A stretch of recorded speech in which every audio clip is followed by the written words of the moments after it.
Hey guys, in this tutorial I'm going to explain the morphing section in Monique. What this allows you to do is mix between different parts of different presets, either in a production environment or even a live performance DJ sort of setting. It's a lot of fun, it's a great hands-on way of working with the instrument, and this is how it works.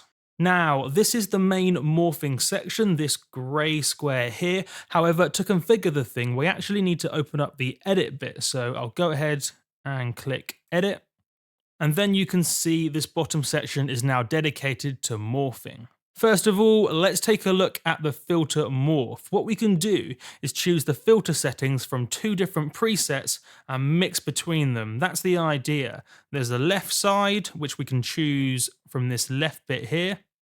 Let's say one of the ambience, ambient 1, and then a right side. What about leader 8? That should be good.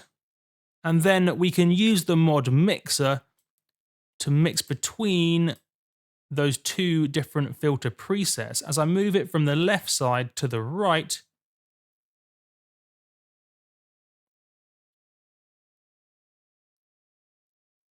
you can see all the filter settings change. Essentially, we're taking the filter settings from one existing preset and mixing it into the filter settings from another preset.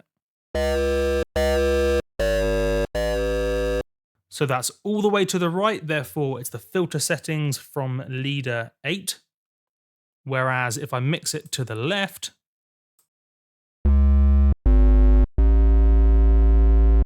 then it's purely the filter settings from ambient 1. See the left side, ambient 1.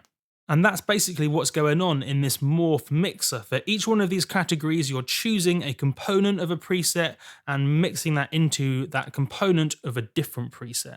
But here's where it starts to get interesting. We can actually manipulate this morph mix position in a variety of ways, one of which is with an LFO or a low frequency oscillator. It's nice and easy to set up. All you need to do is toggle this MFO button here. Do you see now all the filter settings being modulated between one state and the other? It's really cool.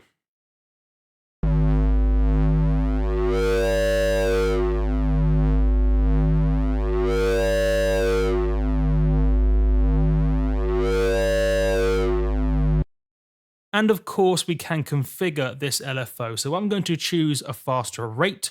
We configure the LFO by clicking this button down there. And I'll choose a rate a little bit faster, maybe a quarter division. Or a bit slower.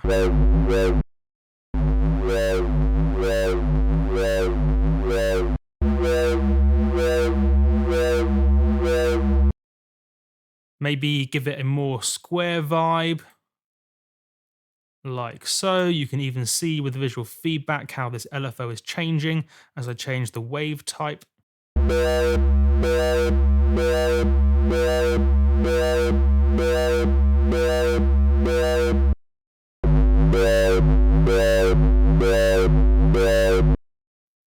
But we don't have to stop there. We can actually modulate multiple things inside of this morph section at the same time. So right now there is a filter morph modulation happening, but just for fun, I'm going to set up an effects modulation too.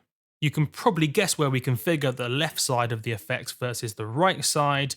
And yes, it's just down here. You choose a left effect. Something fun. Let's do, yeah, this one's pretty crazy. And something interesting for the right side too. Yeah, this one's good. And now it's all set up, we can get on with mixing between these two different effect states. So at the moment it's on the left-hand side.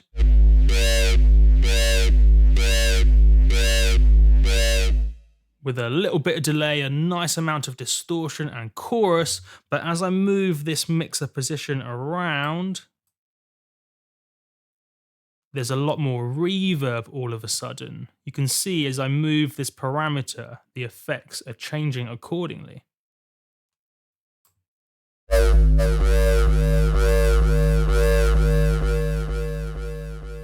a lovely long delay tail from a high feedback value in the delay unit. Really cool. And just for fun, why not? Let's also modulate this with an LFO. So I'll go ahead and toggle the button up here, just like the other one.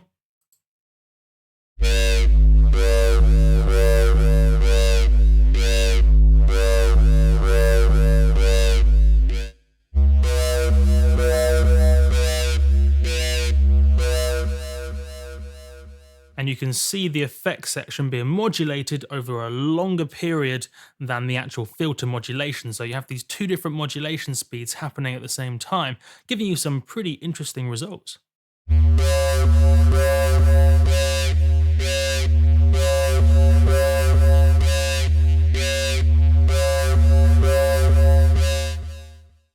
And finally, the other main way to modulate the main mixing parameters in the morph section is by using the morph pad. This is where we can move this dot around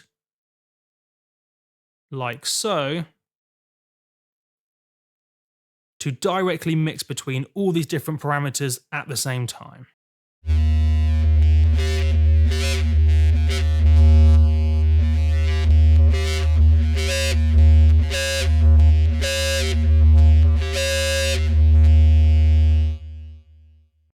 And what you have is a smooth control on the right hand side that smooths out all these modulations. So if you want the modulations to happen slower than you're physically moving it, you can adjust the smooth control. Right now it's on the fastest speed, 20 milliseconds. So pretty much immediately as I move it through the morph pad, the parameters adjust. Whereas if I set it to be maybe a second or so,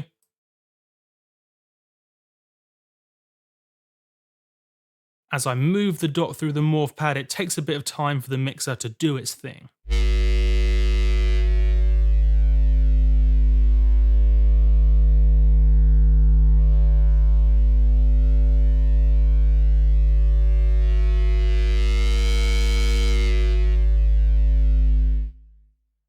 Just like that. So get creative and have some fun with morphing, and I'll see you in the next tutorial.